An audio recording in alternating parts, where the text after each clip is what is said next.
Hi, friends. I just heard a report. Uh, I think it was a congressional commentary on statistically how the United States of America is one of the most corrupt and lawless countries in the entire world. And I want to tell you, I believe that's true. And I'll tell you why I believe that's true. Because I've been studying law for the past 5 years versus legal. And what you're going to find out if you go down that rabbit hole is that there are two of everything.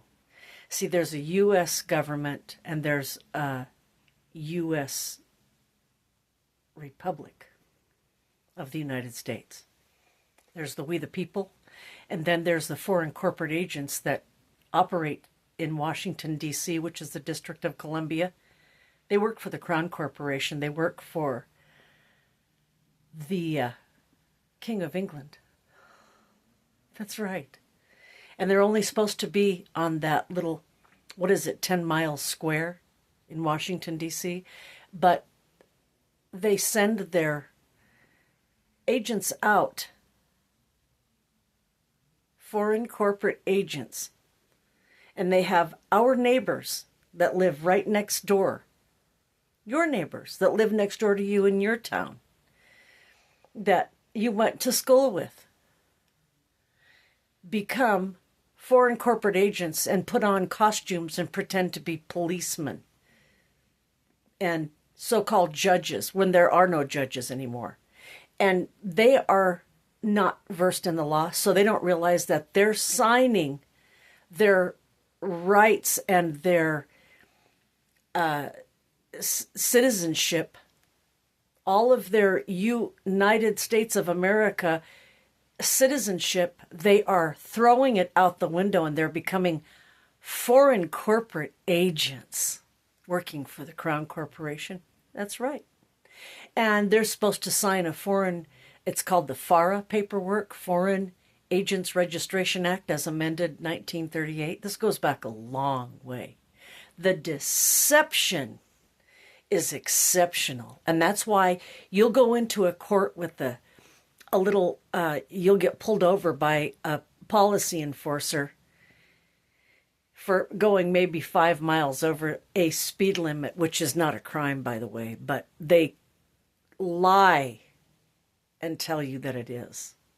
They give you a little piece of paper and convince you that you did something so wrong that you're going to have to worry about losing your driver's license. Oh, and they invade your private space and break the law as soon as they turn their lights on and declare a state of emergency and force you off the road. They have committed a felony, but they don't tell you that. They don't tell you all that they're committing crimes. They are the ones in the commission of a crime, not you. Because did you harm anyone? Was any man or woman harmed by you going 5 miles over the speed limit? And guess what? Here's a news flash for you. The state cannot be party to harm. You can't harm an inanimate object. And in order to force somebody off the road by declaring a state of emergency, they better have committed a crime or are in the commission of a real crime, not a little traffic infraction. You know that those are all under codes and state statutes. And did you know another thing? They don't even apply to you. That's right.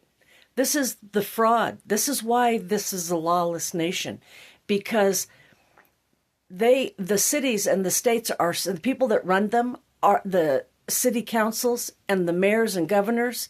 They are so greedy for money that they do not even train your neighbors that become police officers. They don't train them correctly at all. They teach them and lies. They teach them absolute opposite of what the law says, so that they will become your enemies. Your neighbors literally become your worst enemies when they put on that suit and that costume. And guess what? That's what they're doing now. That's what they're doing. And they become the robber barons. That's right. So if you want to know why this is the most lawless country possibly in the world, there's your start right there. There's your start. The greed and the ego and the power trip of those people and did you know that they won't even hire police, are nothing but policy enforcers? It's the same as somebody from Walmart getting in a car, putting on a costume and chasing you down and forcing you off the road and then shooting you because you don't have a license. It's the same thing. I'm not kidding. That is how lawless they have become. It's no different. It would be the same as some clown, security clown from Walmart or Kmart chasing you down because you went 5 miles over. I don't care if I went 50 miles over. Did I harm someone? And if I did, I want to restore them and make them whole. Bring forth the man or woman that claims I've harmed them. 99% of the time, there is no harm. It's just some low IQ. Did you know that these